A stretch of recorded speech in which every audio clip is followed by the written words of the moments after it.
I'm thinking, Q, where does today rank in great off-season moves in Chicago sports history?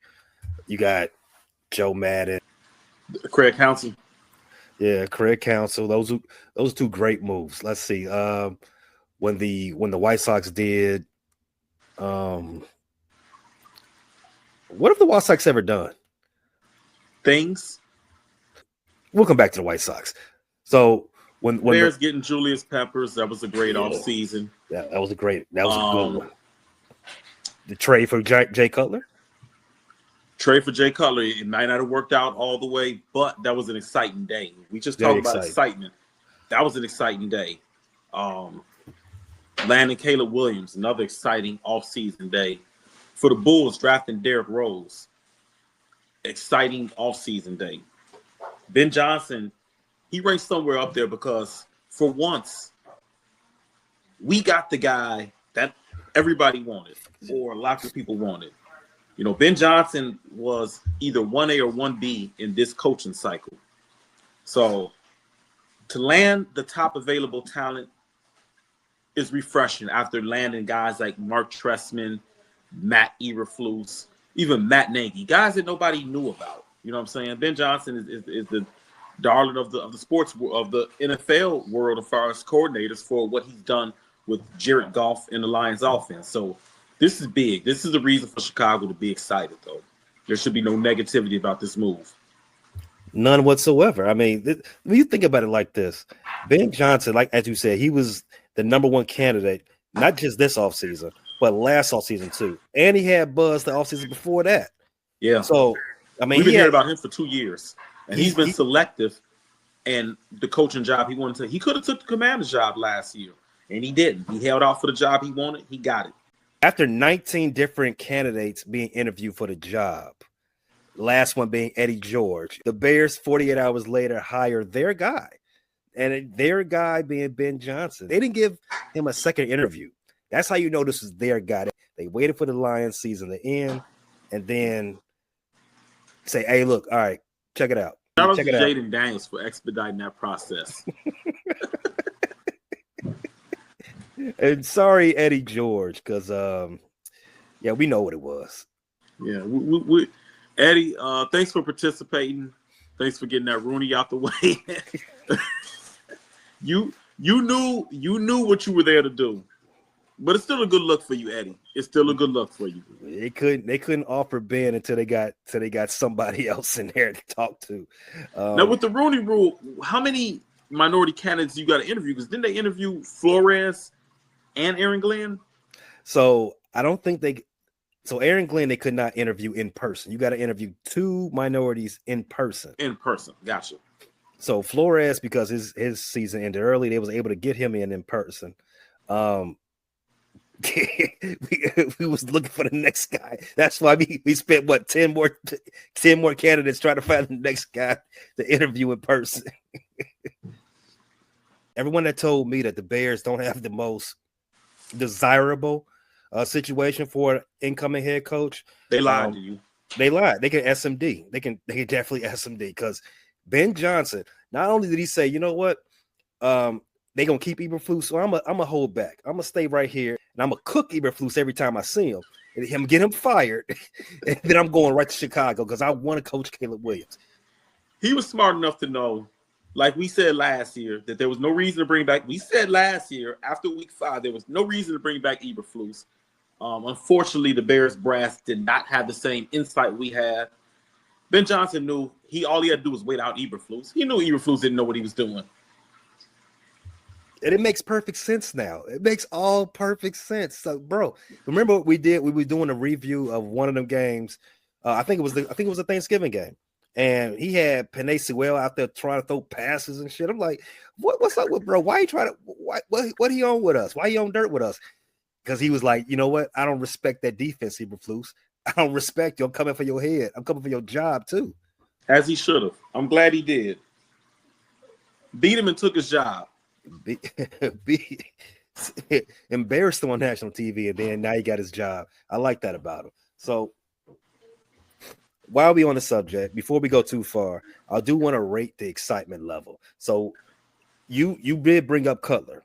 And I remember very vividly. I remember very vividly when the Bears traded for Jay Cutler. I thought this was the dawn of a new era. I thought we was going to go, it was going to be a quarterback battle between Aaron Rodgers and Jay Cutler for the next 10 years, and we was going to be scraping them boys. Obviously, like you said, it didn't work out in our favor, but I'm only talking about excitement level. Does this hire surpass that excitement level when we got Jay Cutler or any other offseason move for the Bears or any other team? I don't know if it surpasses it because we're looking at a player versus. You know what? I'll say for me, it surpasses it slightly because we're not losing. It cost us 2 first-round picks to get Cutler. So that was the downside of it. You lost draft capital.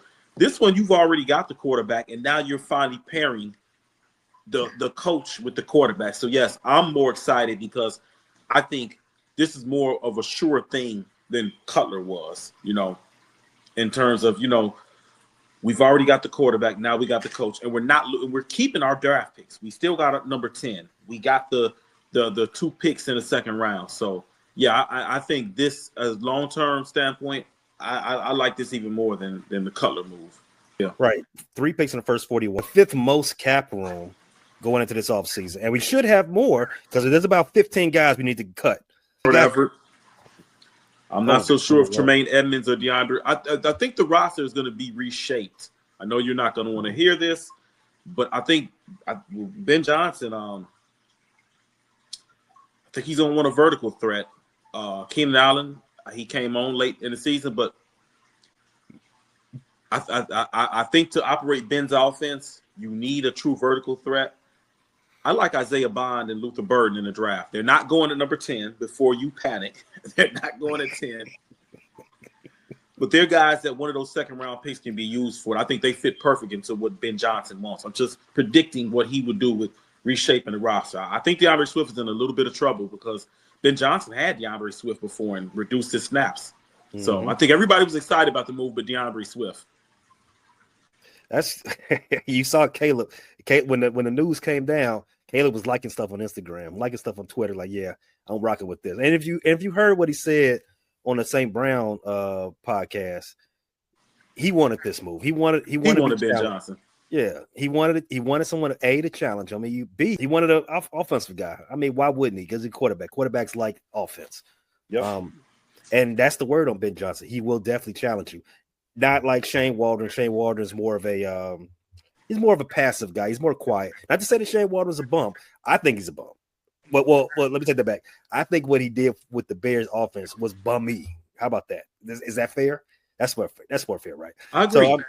So Shane Waldron is not the type of guy that maybe Caleb will respond to. Maybe the offensive guys didn't respond to him. I think with Shane Waldron, when you saw him have success in Seattle, it was under Pete Carroll. And Pete Carroll was the guy in the locker room that demands the respect. Right. So when you got Shane Waldron backed by Pete Carroll, you get a different Shane Waldron as a Shane Waldron backed by Matt Eberflus. That doesn't resonate. Yeah. Right. No one's listening to Matt Eberflus either because A, he's a liar. And B, he just doesn't he's not that guy in a room. He doesn't win. He doesn't win the people room. over. Doesn't have the charisma. Ben, for one, he checks that box. Let's go over some more pros and cons for Ben. So one, obviously, the big pro. We already said he was the guy, the number one hire on anyone's board. Not even counting the New England Patriots because they just wanted one of their guys, right? So they don't count. Yeah. He was the number one guy on the board, and the Bears got him. That's the biggest that's the biggest pro going for Ben. I think another one, and I think this is very easy. He didn't smoked every defense in the NFC North for the last 3 seasons. Very true. And now he's coming to us. Now get ready. We already better than the Packers. We already better than them. So all it takes now, we're about to be eye level with every other Detroit and Minnesota. You also hurt Detroit. That's a big thing. You hurt Detroit by taking their offensive mastermind. Hey, Q, who's got the best winning percentage in the NFC North in 2025? The Bears. Yeah. The Bears are undefeated. Undefeated in 2025. Bear down. The Bears. Another pro.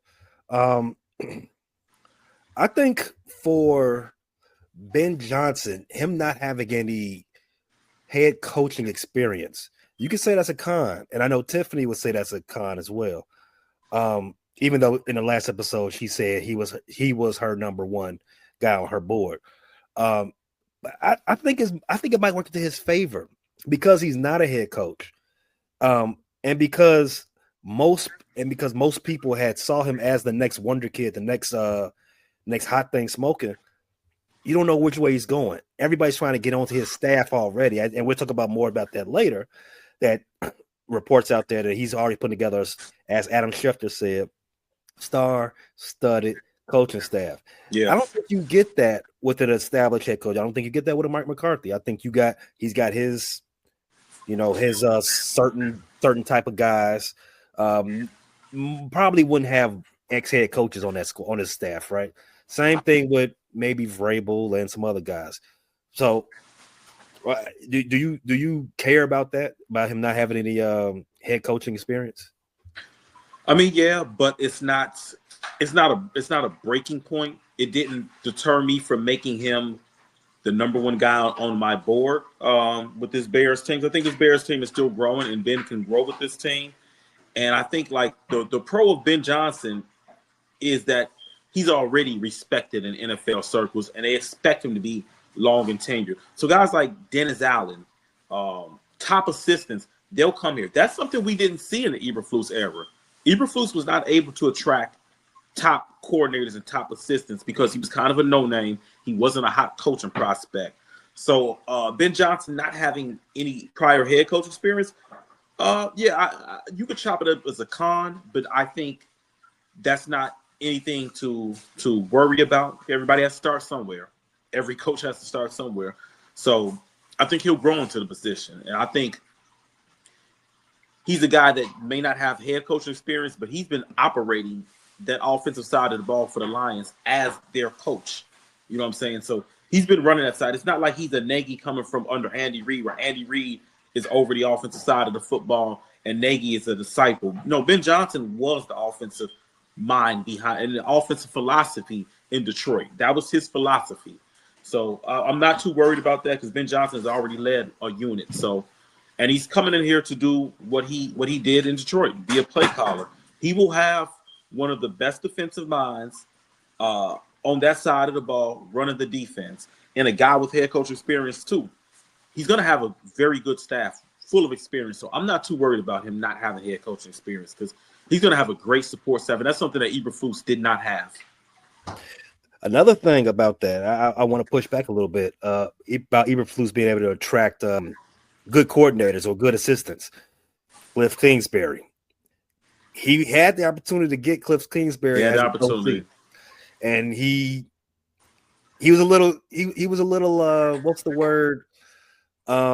Intimidated by Cliff That's Kingsbury. What I think as well. I think he didn't want, when you bring in a guy like Kingsbury, who, although his head coaching track record he's been a head coach. He's been a head coach at a major collegiate program. He's been a head coach in the NFL, and he's a guy that knows offense. So you bring a guy like that, and I don't want to say he's going to undermine you, but he's going to have more of a voice than a Shane Waldron. You know, Shane Waldron, passive guy. That's what he appeared on the surface. It didn't appear like he was much of a disciplinarian that players responded to him. It just seemed like Matt Eberflus can install what game plan he wanted on the offense, and kind of guys like Cliff Kingsbury aren't going for that. Eberflus thinks he's Lovie Smith. You ain't no Lovie, dog. You ain't no Lovie. He definitely tried to become Lovie. He even grew his little beard out like he was Lovie. Lovie don't get smoked by the Packers. You ain't no Lovie, dog. You better get the best coordinators in here for you. Lovie came in here and won 3 divisions. Exactly. He won 3 division titles. Lovie can fire a coordinator that's getting a little too hot in the pants. You can't do that. You better bring the best in. Yeah. Another con, and this one Tiffany said in the last episode we was going over our top coaching candidates. Ben Johnson's going to want Caleb to play on schedule. So he's going to probably coach out. And maybe this is a good thing, maybe it's a bad thing. I don't know. We'll see. He's going to probably coach out some of that ingenuity, some of that spark, some of those things that make Caleb pop on tape, right? I'm undecided. I'm undecided about that. I'm undecided if I even care about that, right? I want results. This is a result-based business. I care about the result. Do you care if Ben Johnson has to reshape Caleb, in the way into a, like, I guess, golf-like mode? I don't think Ben Johnson is coming here to do that, though. If you hear, first of all, Ben Johnson is a very creative coach. We've seen that with the Lions offense. We've seen the play design. We've seen the things he's done. I don't think he's coaching Caleb Williams to be Goff. I think he coached Goff to the best of Goff's ability. Goff isn't a guy with mobility. He's a classic pocket quarterback. If you listen to Ben Johnson in the past, he raved about Justin Fields' abilities to extend plays. He raved about having about what you can do with Justin Fields, and he echoed the same things with Caleb Williams. I think I think Jared Goff's style makes people think that Ben Johnson may just want a quarterback center. I actually think Ben Johnson can get real creative with Caleb's mobility, his legs. I don't think we can just chalk up and say Ben Johnson's going to make Caleb into Goff, because he's definitely appreciated what Justin Fields and Caleb Williams can do to extend the play. So I think you'll see some things where you mirror the play action with things like outside stretch zone and come back on bootleg, where you mirror certain concepts in the run game to the pass game to take advantage of Caleb Williams' athleticism. So I wouldn't just be so sure that we're going to see a totally different Caleb Williams. I think what we'll see is a much more disciplined Caleb Williams making much better decisions.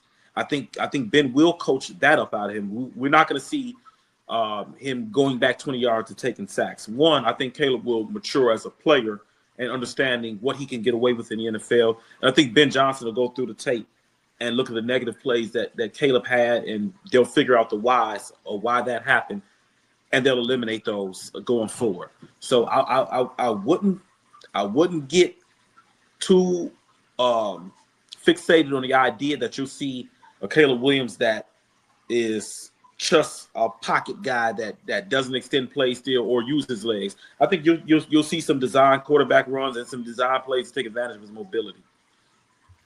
Hope so, because I mean, I don't. The worst thing you could do to an artist is take away their creativity, right? Make them. Justin Fields said it the other year. Make them play in a box, whereas you don't want to take away their ability to freestyle. I hope he doesn't. But also, to your point, he did a lot of goofy shit this past season. Yeah, took sacks he didn't have to take. We can blame the offensive line till the cows come home. Some of the 70 was on Caleb. He's holding the ball too long, waiting for something to open up, trying to make something happen. Like, you just throw the ball away, bro. I think what Ben will try to get out of Caleb is to be more decisive. If you're going to take off and get up the field, look to pass right away, or look to make a play with your legs. I think some of the, like you said, some of the 70 sacks that we saw, I got to go back and look at them. I know we keep saying we're going to get to this film, but a couple of them, in all fairness to the offensive lineman, when you're blocking and you got your back to the quarterback, you don't know where he is if he's, moving outside the pocket. So the defensive lineman is facing him. He can see. So you're at a disadvantage when you're trying to block a guy and a quarterback leaves the pocket, because you don't know exactly where the quarterback is. So you don't know where your leverage points are as an offensive lineman. So when you initially get in your stance and you're blocking for the quarterback, you know where your leverage is. You know where the quarterback is in the pocket. When he gets to move and the play gets extended, you don't know where he's at. That leads to holding. That leads to sacks. So I think they're gonna rein Caleb in a little bit, but I don't think they're gonna eliminate the things that make him special. Shout out to Deshaun Watson. We spoke about how this hire affects Caleb Williams. Let's go a little bit deeper into that, because there's two people that this hire directly affects not just. I mean, he is the head coach, so it affects the whole record staff, record label, and the whole motherfucking crew, right? But it affects Caleb Williams and Ryan Poles the most. Yes. So let's talk about those two guys. What does this do for Caleb Williams in the let's say first season? That we expect Caleb Williams to be an improvement, right? Yeah. To what degree? I think Caleb Williams, unlike a lot of Bears Nation who only skim stuff on the surface and glazes Jaden Daniels, who's a terrific player, I expect Caleb Williams to have an improvement on a year where he threw for 3,500 yards, 20 touchdowns, 6 interceptions, 62%. I fully expect Caleb Williams to produce at a Pro Bowl level next year. I think we've seen what Ben Johnson was able to get out of Jared Goff. I don't think Jared Goff is the same talent that Caleb. I think Caleb Williams is a higher talent than Jared Goff, and that's not to dismiss Jared Goff. He was the number 1 pick as well. So this was obviously a guy who was a high prospect. I think Caleb, with his mobility, I think he's just a more talented guy than Goff. I think he has a higher ceiling. So I expect Caleb Williams, even in year 1, learn a new system. I expect him to produce at a Pro Bowl level next year. I'll go on record. That's what I think. I think 4,000 yards, assuming health, 4,000 yards, 28 plus touchdowns, and still in a single digit interception. I think you can see that. I think the interception total may rise a little bit. He may take more chances. Ben Johnson may want to push the ball down the field more, but I think you can look at a guy that's going over 4,000 yards and approaching or going over 30 touchdowns. The Bears have never had a 4,000-yard passer or a 30 touchdown quarterback. He'll do both next year. The Bears. My thing on Caleb Williams, one, we talked about this is the exact hire that he was looking for. So that's a bonus right there. We are already winning the offseason. Our number 1 quarterback got the exact guy that he wants to coach him. You can't do no better than that. That's 2 straight offseason in which we got our guy. We got the quarterback and we got the quarterback whisperer. Perfect.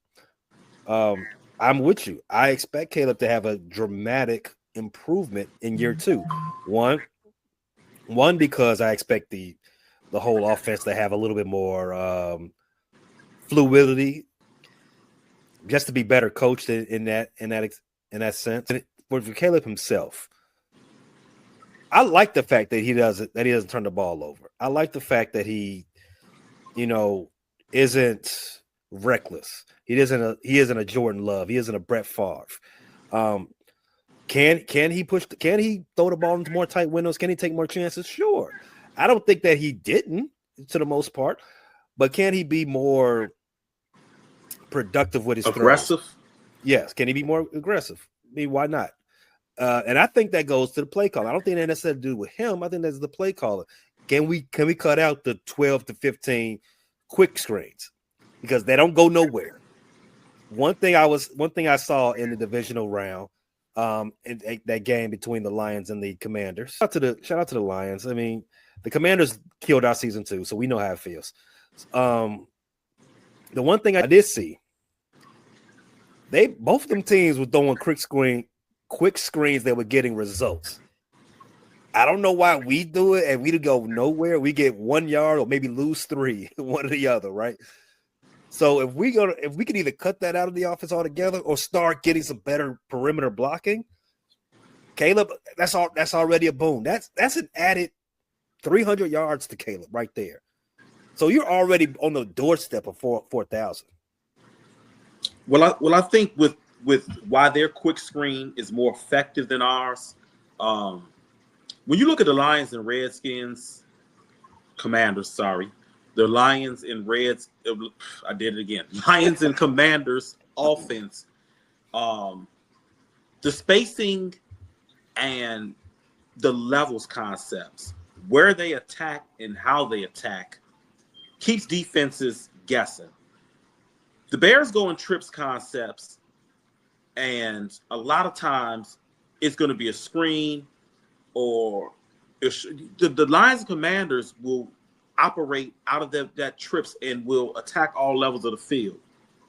So a defense can never get adjusted to we're going to jump the screen. I saw a couple times last year, defenders were, especially corners, they're off the ball 8 to 10 yards, but as soon as the ball is snapped, they're attacking the line of scrimmage towards the bubble screen. I think, and I don't think the Bears offense did a great job of mirroring, like I've used this before, mirroring certain concepts though. So you give people different looks out of these formations, and I think the Bears got to do a better job of self-scouting. In addition to scouting other teams, you need to scout yourself and your own tendencies and break those tendencies. So I think that's what you saw with the Lions and Commanders and what you didn't see with the Bears. So I think the quick screens can be effective because DJ Moore is a guy that operates really well with the ball in his hands after the catch. But as you said, there was too many screens and not going vertical in challenging the defense down the field. It let them sit on the screen. So, they can cut down the screens a little bit, but they can use them more effective. That's the most important part. I think the worst part about this hire is that it's another move, feather in the cap move for Ryan Poles. 2 offseasons in a row that extends his tenure. Yeah, but this one puts a lot different pressure on him because when you get and Ben Johnson is not an established coach. He is not an established coach, but he's getting paid. He's getting paid $13 million. Is that the rumor? The rumor is that, for what I'm hearing, is somewhere between 4 and 6 years, and maybe 4 and 5 years, and about $60 million, something like that. How much? $60 million. So, somewhere in that neighborhood. Okay, you're bringing a Ben Johnson in here, and Ben Johnson had lots of leverage. Ben Johnson could have went anywhere except for New England because, like you said, New England wanted their boy. Mike Vrabel played there. He's a Patriot, homegrown. Any of the coaching openings, Ben Johnson could have took those jobs. So this is a guy that comes with leverage. This is the guy that's going to come, and he's going to want to shape the roster in the image that he wants. This is different from the Eberflus hire. Eberflus is grateful to have the job, and Ryan Poles is able to operate with autonomy at the draft. No, Ryan Poles, you can't operate with autonomy in this draft and free agency anymore. You're not going to go give Ben Johnson Ryan Bates, and he's going to say, oh, thank you. No, this is the type of potential coach where he goes above your head, or because he has the contract he has and he's getting paid, ownership says, you know what? Ben says he needs this, and Ryan Poles better get him that. Ryan Poles can't bring Damon Shelton and Ryan Bates to Ben Johnson and say, here you go. Ben's not going for that. Ryan Poles can't get retread receivers and position players and skill players and say, here you go. Ben's not going for that. Even in Detroit, Ben was able to get a Jahmyr Gibbs and a Jameson Williams and a Sam Laporta early and get Ziegler, a top free agent guard, into the fold.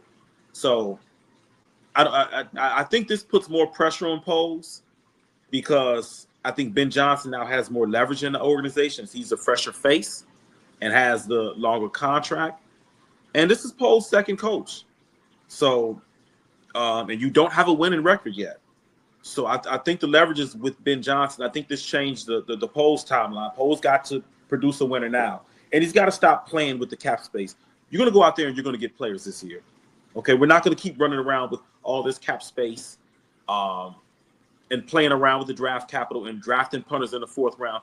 No, you're going to get the business this year, Poles, or you're going to be out. I'm thinking they extend his contract because he's got a secret contract. We don't even know how long his contract is. We don't even know, yeah. Right. But it's going to be tied to what Ben Johnson's got. And that's another pro for Ben. He can find guys in the draft. I still think he overdrafted Jahmyr Gibbs, but hey, so what? Jahmyr Gibbs is top 3 running back in the league. It works. It worked. Right, I would love a Jahmyr Gibbs in Chicago. I'll tell you that. How they get 2 Barry Sanders in my lifetime, I don't know how, but I'll take that. It's like you said, Jameson Williams. He was a he came in. He was hurt when he was drafted, right? Wasn't he? He had torn his ACL, I think, Yeah. in a bowl game or at the end of the season with Alabama. So yeah, he came into the season. Well, at the draft time, he couldn't even work out pre-draft because he was rehabbing the ACL. Yeah. Right. So taking swings like that on guys like Jahmyr Gibbs, like I said, Jameson Williams, Amon-Ra St. Brown, you found the 4th round. Huge. I don't know if you got. I don't think he was there when they drafted Penei Sewell, right? Penei Sewell was either his first season or the season prior. Okay, yeah, I'm unsure about that, but Glasnow, guys like that, Laporta, the list goes on and on, and then the other guys that are unheralded, Craig Reynolds, Tim Patrick, these guys are good fixtures. These guys are. Who would you rather have, Tyler Scott or Tim Patrick? Tim Patrick. Right. I mean, if we could go ahead and we could flip this roster from what it is now to something more modern and respectable in one draft, that's the guy you want. That's the type of the eye that you want on prospects. And in all fairness to Tyler Scott, I don't think he's been utilized properly, effectively, or at all. So I want to see what a Ben Johnson would do with a Tyler Scott because this offense desperately needs a vertical threat. DJ Moore's a guy with speed. Rome Odunze has speed, but they're not really vertical threats that specialize in stretching defense and scaring. DJ Moore is a guy who can get deep. I mean, Roman DJ can beat guys deep, but they're not vertical threats that strike fear in your heart, like a Jameson Williams. DJ Moore is a guy that does a lot of damage run after the catch. Odunze is kind of a possession receiver with some vertical ability. But Tyler Scott is a speed guy, so I wonder if Ben Johnson can make use out of him or if they're going to go in free agency and get maybe a Chris Godwin or go in the draft and get an Isaiah Bond or Luther Burden with one of those second-round picks if those guys can last there. Yeah, so all in all, for Ryan Poles, I don't know why. I don't know why Ben Johnson wasn't hired last year. Maybe he felt like his seat wasn't hot enough, and he just needed his buns were cold and he needed to warm it up. We both said Ben Johnson should have been the pick last year on the show. We said last year. I don't know. I don't understand the delay. It was pretty obvious. I understand the delay. I understand the delay because, as I said, Ryan Poles is a student of Chicago and Illinois politics. He is for his guys. He put his homies on. Eberflus is one of his homies, so he gave him too much rope before he hung himself. That's why he stayed. That and front office is political. Like with Eberflus in there, that's your guy. He's your underling. He's your yes man. You maintain leverage and power within the organization. You bring in a Ben Johnson and your position on that totem pole, your power and authority in that draft room, in that front office, it changes. Like I said, Ben Johnson is not going to accept certain things that Matt Eberflus does. Matt Eberflus, hey, I want to bring in Keenan Allen. Sounds good. I want to bring in Ryan Bates. Great. I want to bring in Damon Shelton. Love it. That's the Eberflus's response to every silly thing that Poles wants to do that is unacceptable. I want to draft Darnell Wright instead of Jalen Carter. Love it. Poles needs some opposition in his front office. He needs somebody to say, that's stupid. I'm going to say it again. Jared Verse is right there, and we took Roman Odunze. I mean, after we traded for Keenan Allen, I don't get why we did it, but again, Rome Odunze may be a Pro Bowler, All Pro next year. I don't know. We'll see. I like Rome, but the advantage of Jared Verse, and I think we got to stop looking at it like this. Jared Verse, he was a guy the year before. I don't know if you remember. He decided to come back to Florida State, and I didn't understand that because he was going to be a top 5 pick. Jared Verse came into the draft at 24, and that was one of the reasons why he slipped. And I've got to admit faults with that one because I slid him down my draft board too. When the year before I felt he was a top 5 pick. I was hoping Jared Verse would be our pick at 9 if he was slipped the year we took Darnell Wright. I like Jared Verse a lot, but he went back to college and was 23, 24 during that draft. So I think a lot of people just felt like they looked at the negative of his age instead of the positive. The positive is Jared Verse came in NFL ready. He's the guy that saves your butt. He's the guy that saves your butt as a defensive coordinator or as a head coach because he's already a grown man at that edge rush. One of the things that I worried about with Dallas Turner, who I think is a good prospect, with Dallas Turner is 21, still developing that man body. Jared Verse already is a grown man, as you saw. That's a grown man. Yeah, he was available at 9, but there's a little bit of age discrimination in the NFL and NBA with these picks now. Yeah, discrimination sucks, especially on Martin Luther King Day. Happy birthday to the King. All discrimination sucks on this inauguration and MLK Day. Let's extrapolate a little bit to close up the show. The rumors is that Ben Johnson is already shaping up his coaching staff, and good for him. He already knows what he wants for whatever job he's going to take, and the rumor is that he's bringing in Dennis Allen, former Saints head coach. In fact, he's a 2-time head coach, right? I believe so. Well, I think he was an interim coach at one of his stops. Right. He was an interim coach at one of those stops, so I'll give him 2-time head coach. Even more so. Super Bowl winning defensive coordinator. If that rumor holds true, and he gets pegged to be if he gets hired to be the defensive coordinator for the Chicago Bears, it's a lot we can go with this one. How excited would you be? Is that a good move for one? Yeah. Oh yeah. They said he's had 5. He's with 5 different teams. He's had a top 10 defense. That's big. That means he can go anywhere with talent on the roster and produce. He's done it at 5 different stops, top 10 defense. And that's one of the benefits of hiring a coach with credibility. No disrespect or all disrespect to Eberflus. When you hire coaches with credibility, you can get coordinators and staff with credibility. Dennis Allen may not have worked out as a head coach at his previous stops with the Raiders and Saints, but he knows defense. He unquestioned in his years of being in the NFL, he coaches defense. You cannot deny that those Saints teams and those Saints teams used to fly around to the ball and smack people. Even his time is with the Broncos and the Raiders, they had good defenses. Yeah, the Raiders finished top 10 with him. About his defense. So the reason I asked with this, obviously the name on paper, the resume, it stacks up. You would like that in. I like it for the simple fact that because he has prior head coach experience, Ben Johnson doesn't have to do so much CEO and so much supervising the defense. Like, hey, look, you already know what you got going on. You handle that. Just report to me on Saturday what the scheme is, and we good. He ain't got to do none of that. He can focus on what got him hired, was getting him paid. That offense, putting in that scheme, putting in that work over there. Dennis Allen, he got that over there. All right, but here's the thing: Dennis Allen's defenses are known to be very aggressive, right? My second question: over under 5.5 sacks for Kyler Gordon. 5.5 sacks for Kyler Gordon. Yes. Ooh.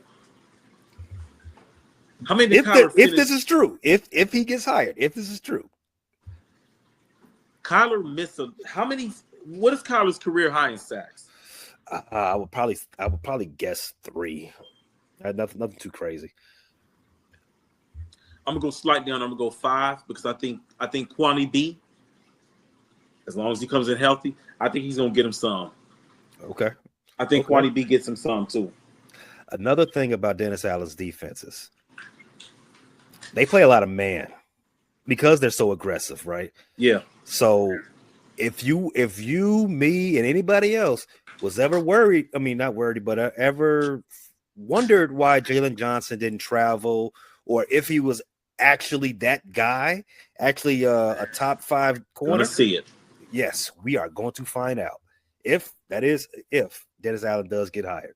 Tyreek Stevenson, strap up your chin strap, dude. The balls are coming your way. No Diddy. And Tyreek, Dennis Allen, Ben Johnson, they don't play that. Them guys don't play that. Man, be focused. Any of that undisciplined, rah-rah, silly stuff, that'll get you benched. That'll get you gone.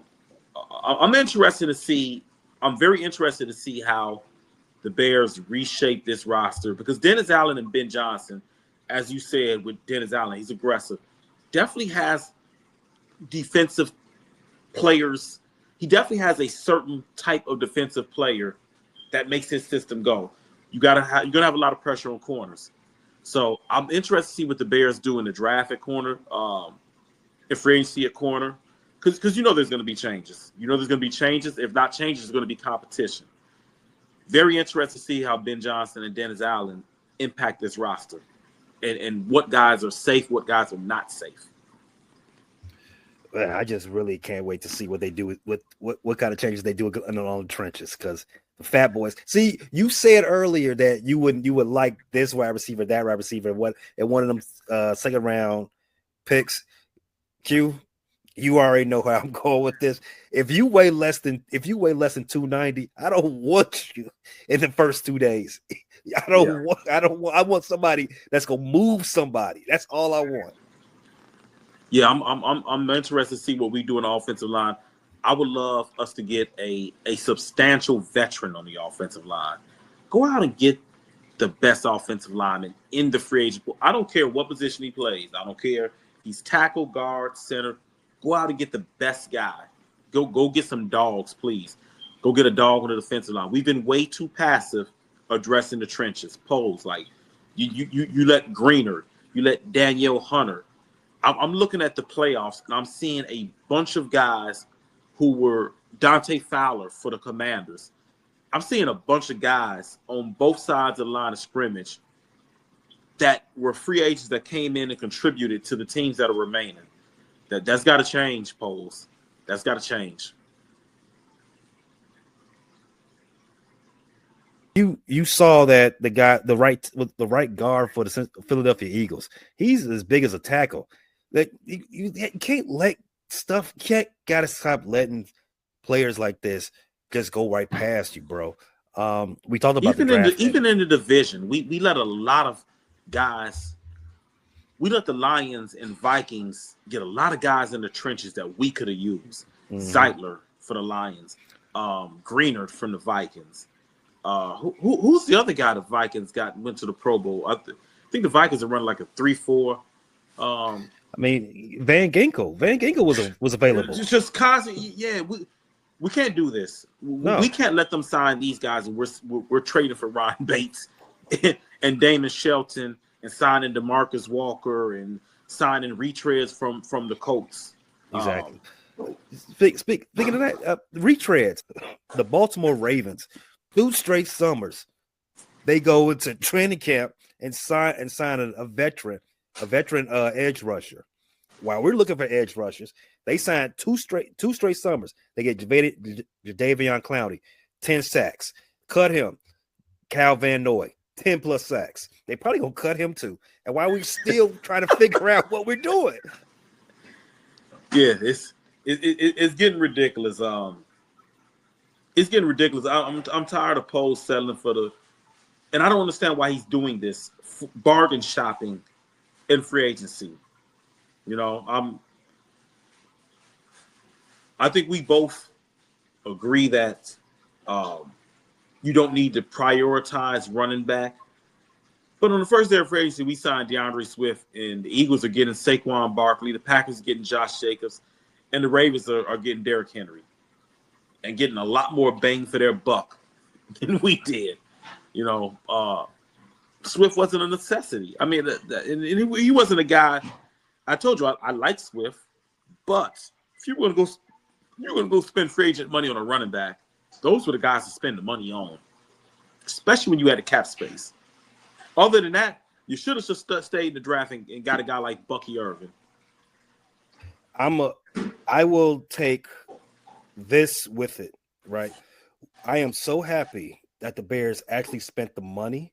They'll get a top-notch coach because we've said it before. The Bears hasn't hired a coach with prior coaching experience they've only done it one time since George Halas, and that was John Fox, right?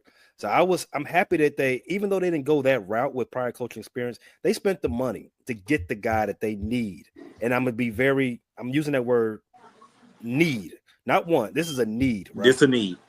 Do the same thing in free agency. Spend the money to get the guy you need. And we got a lot of guys we need. No Diddy. Yeah. Kudos to the Bears.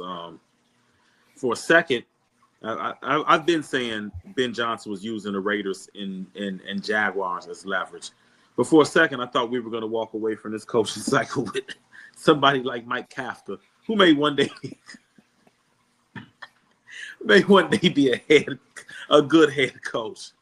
But that was not what this fan base and this organization needed to recharge it. So I'm glad they got it right. How pissed would you be if we had got somebody like Bobby Slowick? Pretty pissed. Pretty pissed. Pretty pissed. And no disrespect to Bobby Slowick. He may turn out to be a fine head coach. But for the Bears, where they're at, they needed to go get the guy. They needed to recharge the organization. You saw the tweets from Bears players, Jaquan Brisker, excitement over Ben Johnson. Jalen Johnson, excited over Ben Johnson. That's what we need. We need the guys ahead in the training camp excited and on their toes, ready to compete. I mean, now, how pissed would you have been if Brian Flores was named head coach? See, Brian Flores, he's got head coaching experience, so that's good. B, he would have been an upgrade over Eberflus. He's definitely an upgrade, and I think he's going to fix the culture, and that's the number one thing I want fixed with this thing. I want the culture fixed, right? I think he'll do that.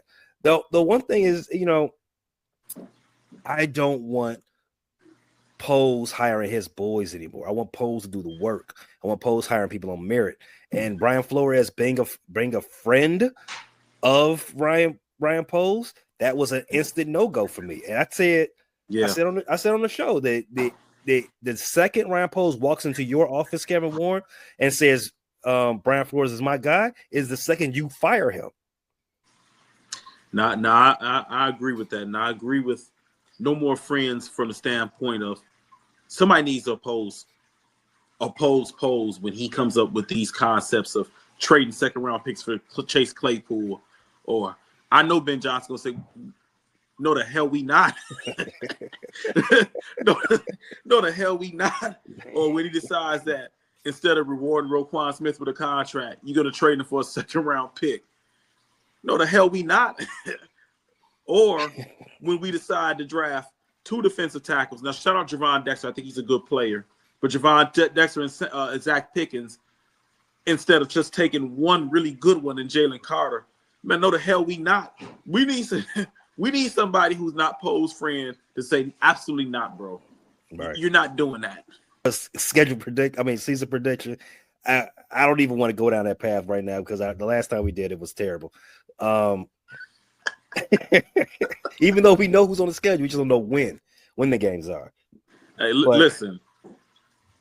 Our prediction on the schedule was based on the team playing at least near to its ability. Thanks to Matt Eberflus and Tyreek Stevenson, you got to take a bow too. Nate Davis. The Commanders game, you got to remember, the Bears didn't allow Jaden Daniels to touch the end zone through 59 minutes and 59 seconds of that game until Tyreek celebrated instead of doing. They held the Commanders to all field goals. That's what type of team the Bears had on paper. And this was minus Jaquan Brisker. He sat out that game. This is the type of talent that they had. There was no reason the Bears shouldn't have got to 10 wins. So I don't feel that bad that we fell short of the expectations. If anything, I feel embarrassed that was a coaching staff that was assembled, that was able to underperform to that great of a degree. Yeah. And on paper, this is still a good team. So it is. With an upgraded coach, and Ben Johnson is definitely that. Get everything moving in the right direction. I feel like this team is going to contend for a division title next year.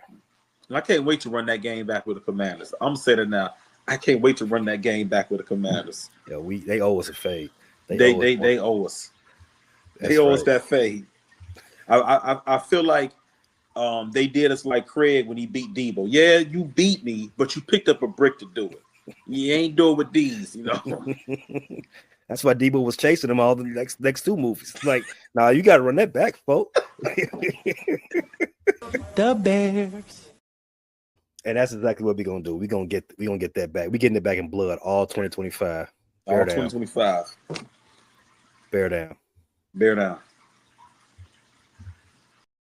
Thanks for listening to this latest edition from the Frustrated Chicago Sports Fan channel. Whether you listen to this on Apple Podcasts or Spotify or watching on YouTube, make sure you like, subscribe, share with a friend, and hit the notification bell so you never miss a drop. And all my homies from Chicago, we say three things: bear down, go Cubs go, and sell the team, Jerry.